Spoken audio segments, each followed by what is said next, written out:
Welcome to DocuPeak training tape 500. These are quite to do these training videos. You never realize how poor you are at videos. So here we go.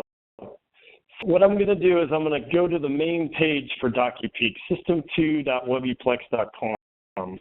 Then to the login page. All of your usernames are going to be your email address, and then whatever your password is. If you don't remember your password, you can always send a request to iTrack@internserve.com. I'm going to be logging in as a training user, so log in as training. I set up the user to replicate what an indexer would look like on St. Paul AAW facility. So once I log in today, got my list view of everything I need to be indexed. You got ECs for error code, vendor number, vendor name, invoice number, PO number, invoice date, amount. Age, you can see this one's been in here for 11 days, page number of pages, and then unupdated. You can click on this button here to see the index information. You don't want to get in the habit of using this because you probably want to use the other button because all you see is the index information here.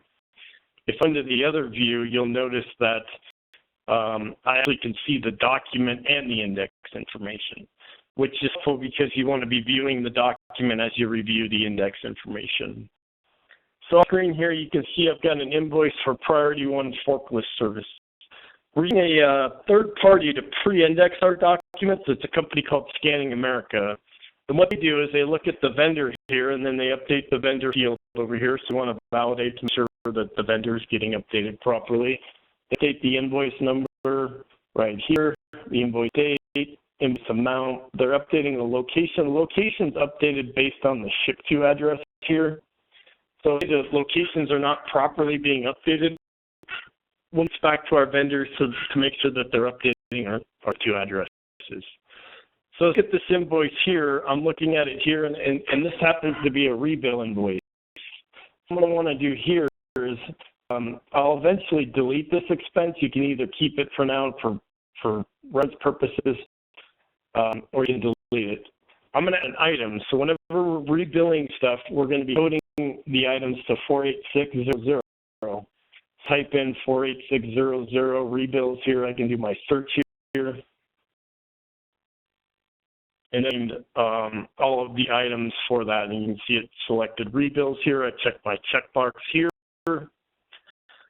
That in here. In my amount field, what I'm going to want to do is put the total invoice amount. So I don't want to put the subtotal. I made that mistake on many of my training videos. So we're on take 500. So I put my dollar amount here, the total dollar amount that I rebill, and then I go in here and I choose my location, which is St. Paul, and then I want to make sure I check the billable flag so that it knows it's billable. And then I can either put in the customer code or the name. I'm in the customer code, but because I feel like it's a lot easier. The reason being is the name would just say BNSF. The codes will actually show you what location it's for. So here I'm going to choose BNSF St. Paul, and the arrow for that, put that in here. At that point, I want to save the item. Once I save the item, it'll save this as an item here. The other thing it does is it's this green box over here shows you it's rebillable. I want to delete the expense because I don't want to double book this. Everything's being booked as an item so I can rebill it. Hit delete here to get rid of that expense. Note that while this is saving, there's a little description box here. You can put any notes you want in here, and in case you're disputing something or whatever, or you're working on something, you can keep your note here so that they always stay with the record. Anyway, everything looks pretty good. So I'm going to submit bill here. I can hit the save at the bottom over here. I can hit save over here. Either of them, both of them do the same thing. So I hit save up here, and it goes into the little working thing here. Once it's done, I my next document. You get to the next document, you've got these green arrows over here. This will take me to the next document that needs to be indexed. So I'm going to click on this here. that document here. If it's a multi-page document, you'll see blue arrows. Those blue arrows will take you between the pages of the documents that you need to be indexed. You can see here now I have blue arrows. So if I want to see the first page, second page, I can either click on the blue arrows here to see the second page, or I can just click on the thumbnails over here. This page just shows you that this is who sent it into the email address. Go back to the first page here. This is a really good one for testing purposes for it happens to deal with fuel. So again, what I want to do is make sure that the vendor name's set properly over here, the vendor code, the case number, the amount matches up, my location happens to be in the category for fuel. What I do here on fuel-related items is I want to click on this little box here to edit the item. I want to put the gallons in here. So down here in the quantity, I want to put the total gallons. So whenever you're dealing with fuel, you want to put gallons in here. We are going to make that a required field for you. When I put the gallons in here, I put save expense.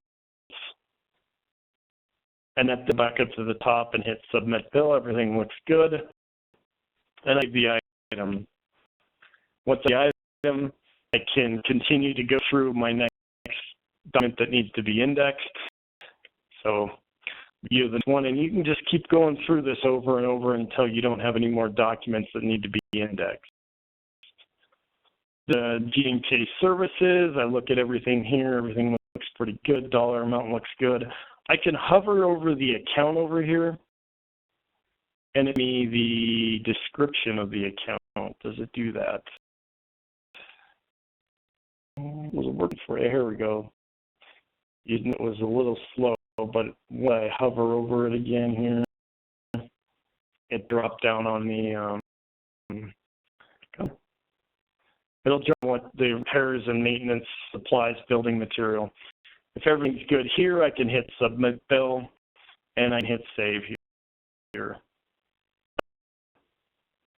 And then at this point, it goes into working. Once this is done, I can go to my next document here. Here is, what do we got going here? That's like it's my end of my document. So at this point, I can close this here.